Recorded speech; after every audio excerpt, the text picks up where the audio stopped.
Hey guys, Stealth here. Today bringing you a US Armor Division 10v10 deck review. Median Face asked me to do a deck review on an armored deck, so Median Face, here it is. Now, before we start, one thing to keep in mind, this deck is set up for 10v10, which usually means big maps.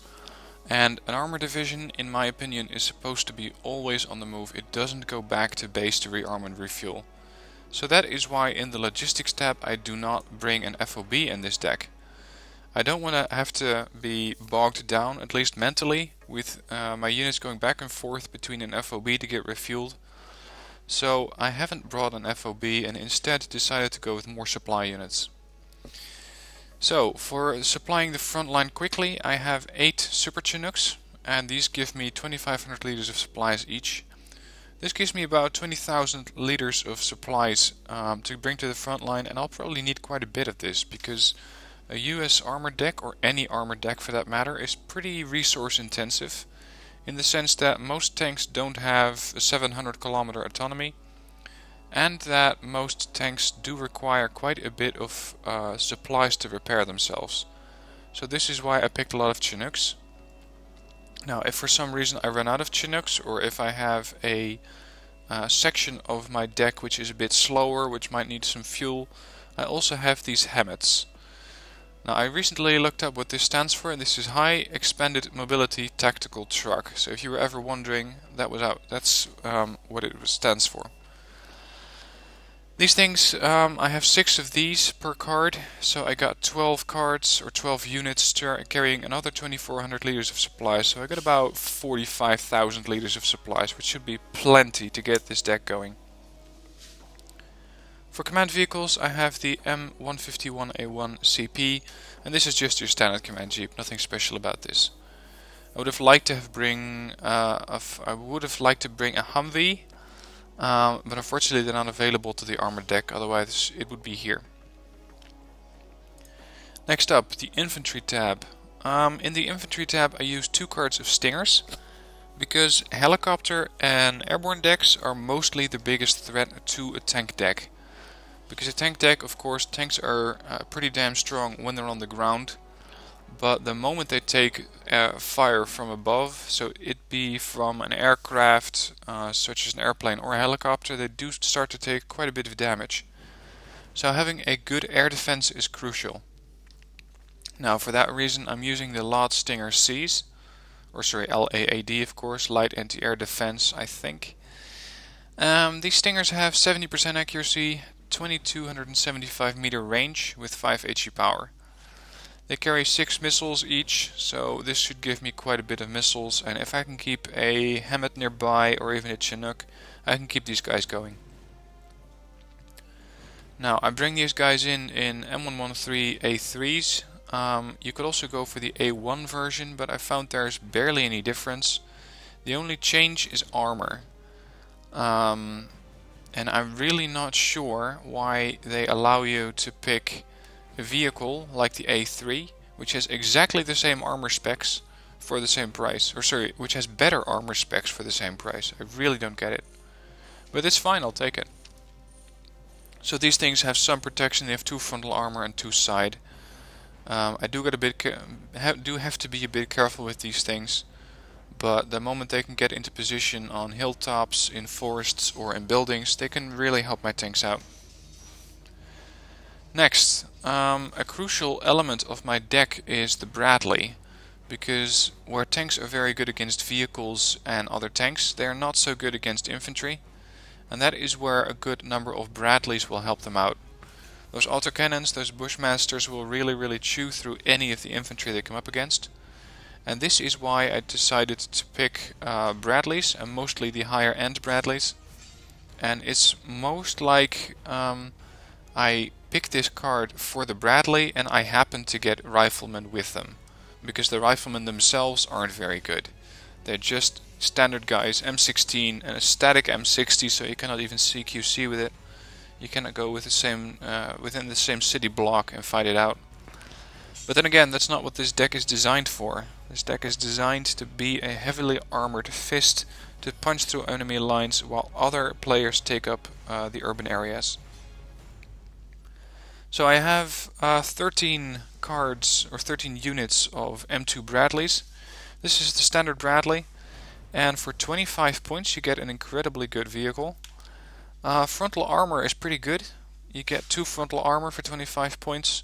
Of course, for 25 points you can also get stuff which has more armor, but usually it doesn't come with both an autocannon and a very good anti-tank weapon. And that is really something I want to highlight on this tank, or sorry, this IFV. The Bushmaster is a really good gun. It has a good range. It can really take care of infantry where they are very effective against. And because these things carry 900 rounds, you don't have to worry about these things running out of ammo. With 480 autonomy, you might have to refuel them at some point. It really depends on how far you're going across the map. But usually these things will either run out of fuel or get destroyed. They're pretty survivable, so that's the only 2 situations which I see happen. Now they do come with the standard tow missile, and you can use these things against tanks. A side shot would be ideal on a tank, and since the Bradley has pretty good mobility off-road, 65 kph, you can try and push these things up along the flanks of heavy tanks, while your own tanks engage those tanks from the front. And since a unit will always position its heaviest armor, so in a tank that's the frontal armor, towards the biggest threat, which is usually another tank, the Bradley can sneak up to the side, plant a tow 2 or a tow 1 into the side of it and destroy it. Now I also have the more expensive Bradley, and these guys come in for 45 points. That's 10 for the infantry and 35 for the Bradley. These Bradleys come with better equipment. They have more accuracy on their Bushmaster, both both sitting still and on the move. And I really like the tow 2 missile with 70% accuracy and 25 AP power. And that means that these things can take a lot of heavy tanks out with 1 or 2 missiles. And since a heavy tank is usually priced at about 50 to 120 points, you can take it out with a missile on a platform that costs you 35 points. So it's really easy to get that thing out of the way. Now I have 2 cards of these, so that gives me 14 of these M202 Bradleys and 13 standard M2 Bradleys. So I have 27 Bradleys to support my push. Should be enough. If you wish to, you can switch from Rifleman to Rifleman 90, which have a slightly better gun. But everything else is the same. So for 5 points you get a bit better Rifleman, but otherwise it's not that important. And I picked the standard Rifleman because that keeps my prices down as much as possible. Next up, the support category. Very important, because if your tanks aren't supported, if they're not being protected from aerial threats, then those tanks are just going to fall one after another. So my air defense is pretty important here. And of course I already have the Stingers, but they can only fire when they exit the vehicle. So for stuff that's capable of firing while they're outside, I already have the Chaparral. I have 4 of these at trained because they already come with 50% accuracy. 6 AG power and 12 missiles will guarantee about 3 to 4 chopper kills, maybe 5 before they have to rearm. And for rearming this thing I would usually use, I think, the Hammett, because that way the Chinooks can be flexible enough to get the tanks resupplied. So these things I use at a 3.5 kilometer range against helicopters, but what do you do if you're coming up against an airplane? Well, that's what I have the M27 iHawk for. And contrary to my other decks, I'm using 7 of these at trained instead of 4 at hardened, because this would just give me a little bit more flexibility and more AA capability. Yeah, they're a little bit less accurate, that's definitely true, but I can have more of these. And since they only come with 3 missiles each, I do want to have more of these things. Because I found that in some of my decks, such as the South Korean one, if I lose 2 of these, 2 out of 4, that is half of my long range AA capability done. And I don't want that to happen. Next up is more chopper defense, because choppers are the real threat to this deck. And for that I have decided to go with the M163 Pivads. I decided to pick the pivots over the standard Vulcan because it has a bit more range and a lot more accuracy. And since they fire at exactly the same rate of fire, these things will get more hits from those 1100 rounds than the standard Vulcan will. So this is why I picked the pivots. Now, one thing about the pivots, I'm also always going to mention this, it has radar. So that means that a seed plane can't take these things out. And that's why I have 9 of them at hardened. So I can lose a couple if I have a seed plane overhead. Next up, quite important in this deck is the M106A2.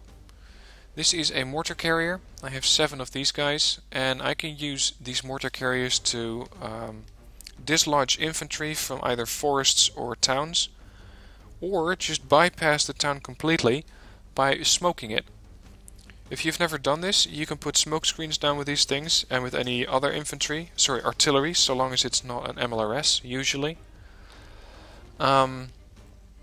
Putting down a smoke screen will block line of sight from a vehicle to another vehicle, or from any other unit to another unit. So that means that if you have a town which is heavily defended by ATGMs and you're using an armored deck, you can either try to smoke the town and then go into the town with, for example, Zippo tanks, so flamethrowers, or you could just bypass the whole town altogether, if you can do that. And sometimes bypassing a heavily defended area is better than taking it out, because taking it out will probably get you a couple of losses you may not be willing to take. So if you can just ignore that little stronghold they have there, then you can really focus your forces on taking out what's behind the stronghold, such as a reinforcement zone. So this is why I have 7 of these, so I can put on a lot of smoke very, very quickly, so that my tanks can pass. Talking about tanks, let's switch on to that tab. Now, the US has quite a variety of tanks, and most of these are evolutions of one tank. For example, the M1 Abrams line. This is the standard M1 Abrams for 65 points, and it evolves all the way up into the M1A2. Same goes for the M48, the M60, and then the specialized versions of the M60. Anyway, the first thing I always add in, and mind you, I say add in, not call in. I add them into my deck just because I want to have them in. I don't call them into a game right from the start, because that's probably going to give the enemy 180 points right off the bat. I don't want to have that. It's the M1A2 Abrams. It is one of the best tanks in the game. Of course, the Leclerc is still my favorite, but I really like this tank because it has so much frontal armor and a very good gun, both stabilized and standing still. So you can fire this 24 AP power gun with very, very high accuracy, 70% while standing still, 65% while on the move. So you barely have to keep these things sitting still. I suggest always having them moving, so that at least for arty it's a bit more difficult to lock onto these things. Now, having 22 frontal armor doesn't mean you're going to have to put this unit to the test. In fact, I'd rather you didn't. I'd rather you have the M1A1, which is the slightly cheaper version by 60 points. I'd rather have you have this tank take the hits, so that if one of these things dies, you have plenty of resupplies, plenty of replacements, because you only have 2 M1A2s or 8 M1A1s. I have 2 cards of these coming in at the elite rank, and since 9 times out of 10 I will not need 65 tanks, I have decided to put everything in here except for the M1A2 at elite. If you put these things at elite, you're only going to get 1, which is a bit too few for my taste. And if you lose that one, then you lose a very important weapon in your deck. So this is why I have 2, and I expect these things to reach elite veterancy on themselves. Anyway, the M1A1, let's compare these two so you can see the difference. It has 5 points less armor, it also has 5 points less AP power, but otherwise the accuracy is still very good. 65% standing still, 60% stabilized. So you can very accurately fire this thing on the move. And yeah, what can I say? It's just a standard heavy tank. It's just there to do the damage. And it's very effective, very cost effective at doing that. Now I'm going to skip over a couple of tanks because I want to highlight the difference between the M1A1 and the M1, which is the standard Abrams. The difference between these is that the M1A1 has a 120mm gun and this one has 105, and that is really translated into the AP power, because the difference between these tanks is 6 AP power. That is the main difference between the two of these, because the accuracy is virtually the same and the frontal armor is very, very similar. So for 120 points you get 17 frontal armor, and for 65 points you get 15 frontal armor, which is very, very nice for a 65 point vehicle. The one difference is also that the M1A1s have medium optics, so if you're in trouble these things can be spotting for themselves, where the M1A1 is not going to see anything until it trips over it. So you will need to have optics for these guys. Now, how do I actually use these guys in combination?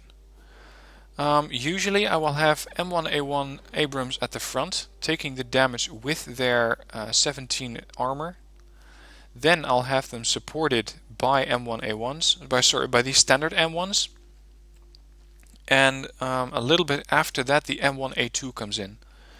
And this is my, I suppose you could call it my predator or my sniper, because I will micromanage this thing and give it specific targets such as the high-end tanks.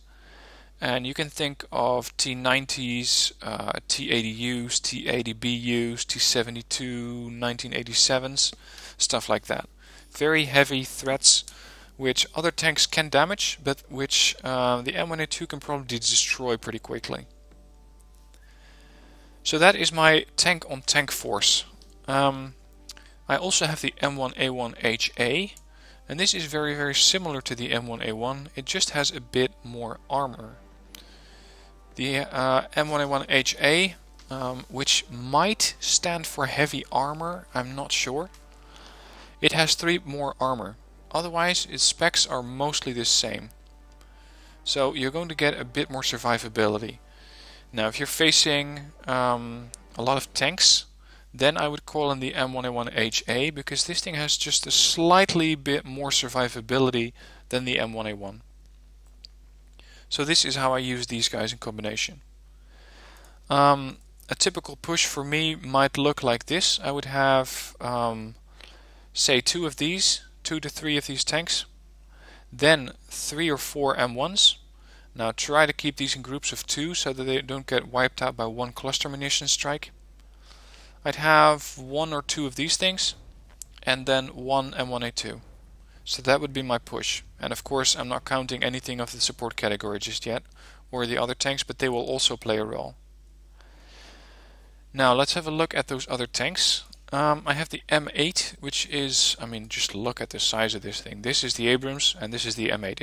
It's small. It's a very small tank. And it's a very interesting tank because it's one of the few tanks which barely has any armor. It has only 3 frontal armor. But then again, you don't get this tank for the armor. You get it for a very accurate, well stabilized, high AP power and extremely rapid firing gun. 13 rounds a minute is a lot more than the M1A1 can offer you. So what do I use this thing for then? Well, I use this thing to go hunting everything else, basically. The M8 AGS can go hunting, especially with its high off-road speed, by the way. It can go hunting for artillery, AA guns, AA missile launchers, and it can take or try to take side shots at heavier tanks while my heavy tanks themselves are engaging it. Now if you can, try to keep these things alive because you don't get that many of them. I mean, I still get 13, but bringing in something from all the way across the map, which is usually what happens when you're playing a 10v10, is just a pain in the ass. It just takes forever for your units to arrive. So try to keep all of your units alive. Next up is the MBT-70. This is another experimental tank, and I use these guys to go after mostly infantry and tanks if they can find them. Now I use these things against infantry because they have a very interesting gun. These have 3 HE power, the M1A1s, because they have the 120mm. These things have a 152mm gun, which gives them 4 HE power, which is better against infantry. And they also give you an autocannon, which again is very, very good against infantry. Now, the MBT-70 is more or less a dedicated infantry / IFV killer, because even its autocannon has 2 AP power, so you can penetrate IFVs and APCs from the front and then take out the infantry which is inside or which was already offloaded using the autocannon as well. If this thing does come up against tanks which it cannot destroy with its XM150 main gun, you can always try the Shillag C, which is an ATGM. Now I found that these things will usually try and take out tanks at long range with their Shillag, but if you're already engaged and another tank comes up, you cannot destroy it with the XM150. The tank will not fire its Shillag without your intervention. What you need to do is select the MBT-70, click on the main gun to turn it off, and then the tank will think, oh right, I still got the Shillag, and it'll fire the ATGM then. So that's how I use these things. Finally in this deck is the Sheridan, and this is also an infantry killer. It also comes with the Shillag, and it comes with a Browning instead of an autocannon. Again, good HE power, so mostly anti-infantry force. Medium optics, so they can do some spotting if they need to. Very good off-road speed, and these are just nice flanker vehicles. The main difference between these tanks and most of the others in my deck is also that they have quite a bit better autonomy. These things can go for 560 kilometers, which is pretty far for a tank. Whereas, for example, the M1A1HA only goes 425. Let's see, the M1 goes 440, 435 and 425. So you can use M1s very, very accurately. They're very good tanks, but you will need to provide them with gas every once in a while. So that's the armor division deck for the tank section. If you like any of the other tanks, just import my deck and add your own. Maybe you think that I have way too many of these M1A1s, or you think that I should be using one card at veteran, so that you can have, for example, the M60A1 ERA, which is also a very nice tank. Then by all means go ahead and let me know in the comments below what you're going to change in this deck. Anyway, we're going to move on to the recon section, and this is where it's a very important area for the tanks. And yeah, I'm probably saying that about all the section, but the recon section is especially important because without eyes, these tanks are just going to die, or they're not going to have anything to shoot at. So having good recon in the field is crucial. Now my first recon unit, which I will call in, is the M3 Bradley, and this is the cheapest of the 3 Bradleys which you can call in. I'm using this thing because it has very good optics and it carries 12 tow missiles along with the Bushmaster. This is basically an upgraded version of the Bradley we were using in the infantry tab. This thing has very good optics, 2600 meter range, so what you can do is try and keep these things behind your frontmost tanks so that the tanks soak up the damage while this thing takes out vehicles with the tow missile. It does have some armor, so it can take a hit, but I'd rather have you not expose these things to fire because they're pretty pricey for a recon unit. They're 60 points. If you are going to do a lot of heavy fighting and you want a Bradley in the front lines, then I would recommend using the M3A2 Bradley, which has a lot more armor. It has 4 frontal armor, and it carries an even better missile. It carries the TOW 2, which has more accuracy and more AP power. But I found that this thing does its job well enough, where this thing is overkill. And I picked this thing, or I didn't pick this thing for the main reason that I already have so many tow launchers on all of these Bradleys. These all come with the TOW 2, that I don't need another very expensive recon platform. I just need the standard Bradley, and this is going to do the job well enough. Next up, if I have hills, forests, towns possibly, I can use my rangers to do some spotting, and I will use these guys mostly as passive spotters, or in case of emergency I will use these things as commandos and go behind enemy lines, although 9 times out of 10 in a 10v10 match you don't have time for that, nor the micromanagement skills.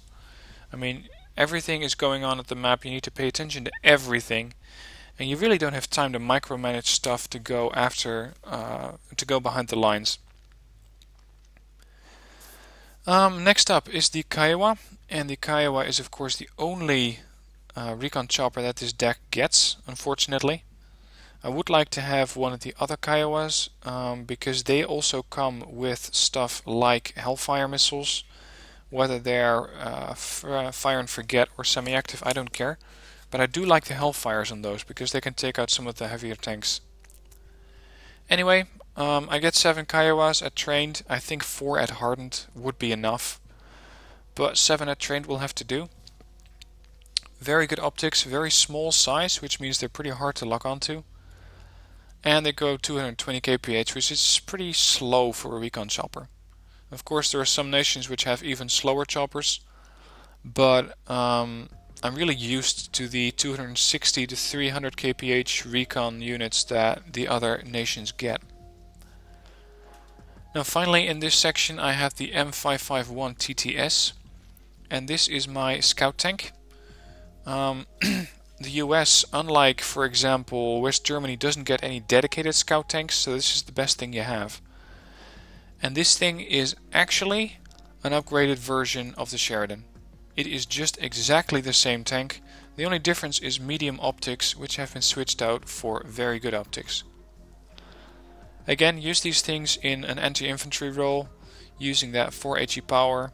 You can try to get a shot off at a tank, 11 AP power, although will not do that much damage. And the good news is that since it fires heat rounds, so high explosive anti-tank, it will always do some damage. So that is the recon tab. Now the US has some other units to offer, but in my case I'm going to be on the front line all the time, so this is why I picked something that has some armor. I'm interested to know what you would pick in this situation, so if you have any different choices or any units I definitely have to try out, please let me know. Next, in the vehicle tab, I have only one unit, which is the M67 Zippo. This is a tank which had its main gun removed to fire napalm only. And you can use the Zippo to go after stuff like infantry in forests and infantry in towns. Or, if you really need to, you can use these things to put a smoke screen up. You would do this by manually firing on the ground in front of you. And then the napalm sends up large black smoke which will block line of sight. So if you are really desperate, you can use these things to put up a smoke screen, but I would really not recommend it. Although I have done it in the past, and you have probably seen me do it in the campaign. The reason I'm not using any of these other vehicles is that I don't need any of the capacities. The Zippo adds something I didn't have, which is a napalm launcher. The ITV, for example, adds something which I already have, more tows. I already have a couple of tow 2s both on my recon units and my IFVs, so I don't need any more of those. Now the combat I would really like to have, but I don't need it because my Bradleys already carry so many autocannons that this thing would just be redundant, although it's a lot better than what the Bradleys carry. But in my case it's just going to have to be strength in numbers. I also didn't pick the M728 CEV, and I did this because 9 times out of 10 if I come up against a town I'll just try to bypass it, just try to go around it, and you won't see a lot of infantry in the open in 10v10 maps. Now this is a completely different situation if you'd be using this deck in a 1v1 for example, which has a lot of urban areas. Then these things will definitely come in handy. But in my situation, in a 10v10 situation, I just don't need these things. So that's why I only have the Zippo in here. The rest doesn't add anything to the capabilities which I don't already have. Next up, in the helicopter tab, I have mostly ground hunters. These come with the ITOs, which are very good anti-tank weapons. 20 AP power. You carry 8 of those, so you can really do a lot of damage. And while these things are not meant to operate alone, if you really need them to, they can. What I would usually do in my deck is have these things operate alongside the tanks. being more of an overhead guardian, taking out targets at long range using those tows, or going to town with the Hydras on infantry and vehicles, which of course the tanks, if the tanks haven't killed those by then. This Gatling gun slash autocannon, because I think you'd call it an autocannon. Okay, yeah, no, sorry, it's a Gatling gun because it has revolving revolving guns. Revolving barrels, that's the word I was looking for. Revolving barrels. I use these things to go after infantry, vehicles and tanks at long range.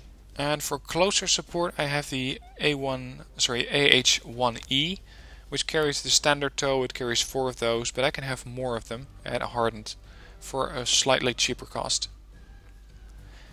Then if I am facing a lot of infantry or even light vehicles, I can use the little birds. These things have horrible accuracy, 15%. But even if they have 15%, their rate of fire makes up for it, because they will fire 172 to 40mm grenades on target in 1 minute. So you can really put a lot of hurt on infantry, and especially if it's infantry which is not protected by AA, you can really wipe them out easily with the little bird. And if you lose these things in the process, well, so be it. It's 30 points. I mean, it's not important. In the air tab I have stuff that can support my air, which is maybe a little bit weird, but what I'm aiming for is the Raven. I want to have the capability to operate the Thunderbolt, the Nighthawk and the Block 52, but for that I first need their AA dead. Now my tanks can do that in a good manner, but they cannot reach out and touch everything just yet. So for that I have the Raven, which with a 5 kilometer range will take out most targets at a long range. You only get one of these, but I found that the Raven is surprisingly survivable if you micromanage it. I mean, you do have to keep an eye on it. If you don't, then these things will probably get wiped out by other flying stuff like air superiority fighters. Su-27Us or PUs are especially deadly to these things.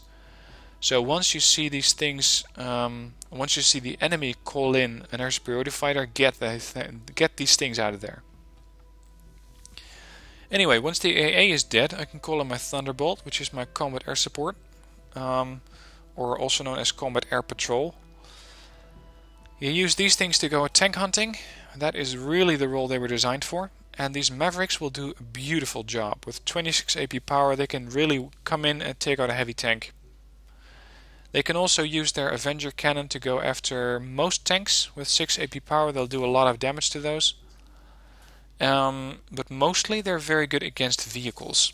And for example, you're pushing or you're creating a hunter-killer group. So in my case that would be a couple of Cobras, the F-Cobra, the E-Cobra, maybe a couple of little birds combined with 1 or 2 Kiowas. So I'd have a helicopter group. If the helicopter group manages to take out the AA with the Raven, the helicopters themselves can go after infantry, while the Thunderbolt can go after tanks and other vehicles. So that's how I can use those in combination. Now, if I'm coming up against something I really want to snipe, I use the Nighthawk. Exceptional stealth, and you've probably seen these things around, or actually maybe you haven't seen them because they're that stealthy. The Nighthawk is really a precision bomber. That's the only thing it does very well. But ever since a couple of patches ago, they made these things attack from the top. So that means that even 20 HE power can take out a super heavy. That means that with the Nighthawk you can snipe almost any of the opposing super heavies. So if you come up against say a T-80BU command tank, a T-90, you can send one of these things in if you don't have any other units available which can take them out. They'll drop 2 paveways on them, evac very quickly, and it will probably either completely destroy the tank or wound it that badly that you can finish it off with one last shot. Try not to use these things against infantry too much, because if you're only going to score 30 or 50 points, these things are, well, it's not what they're designed for. They're designed to go after high value targets, and that's why it's a high priced plane. And finally I have my air superiority fighter, so this is the F-16C Block 52. They come in with 4 AMRAAM fire and forget missiles, good air-to-air superiority fighter. 300 turn radius, which is pretty good. Of course, it doesn't come anywhere close to the Thunderbolt 2, which has 150. But anyway, the Thunderbolt or the Block 52 can be used to go after enemy air threats. Now, a bit of explanation why I'm not using any of the others. I found that the Block 52 just does everything a little better than the F-18E, sorry, the F-18A or the C. If you compare the Block 52 to the standard Eagle, you're going to see that the Sparrow has a bit more HE power, but it also has less ECM, which means less chance to evade missiles, and it has less air detection.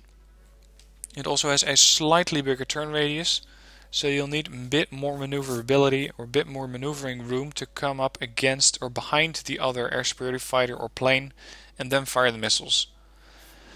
The F-16 does it a little bit better. It has a bit more turn radius, a bit more air detection and a bit more ECM. And the other main difference is that these are fire and forget missiles, so you can call in the F-16 probably in groups of 2, that's how I like to use them. Fire off 1 or 2, maybe 4 missiles at best, and then launch them at the enemy and get these Block 52s the hell out of there. Just evac them while these missiles are still in the air. You cannot do the same thing with the Eagle, because these are semi-active, which means that they have to be targeting the enemy until the point of impact. So these things you cannot evac. Now another thing you could use is the F-15C. This thing does not have the semi-active problem because it carries exactly the same missile as the F-15C. It has the same lower turn radius, or higher turn radius actually, than the Block 52. Its ECM is a bit better, but you only get one. You only get one of these at Elite, which is, in my case, or for my preference, a bit too few. I prefer to have a bit more of these, so 2 at trained is better for me. So there you go, that's my US Armor Division. I hope you like it. If you do and you want to use it, please go ahead. The import code is in the description below. I look forward to seeing what kind of units you will use in this deck or what kind of changes you will make. So if you have any good changes that you want to share, please leave a comment below. I look forward to hearing from you. I hope this deck will serve you well. I haven't actually used it yet. I will do so very soon and upload a video of it, but I expect this thing to be performing really well because I know just how good those American tanks are, and I have quite a bit of experience using tanks and using armored pushes, so I should be able to do okay with this deck. But more on that soon. Thanks for watching, hope you liked the video. If you did, please consider giving it a like, and if you want to see more of my videos, subscribe to my channel, you know the drill. Anyway, thanks for watching and see you in the next video.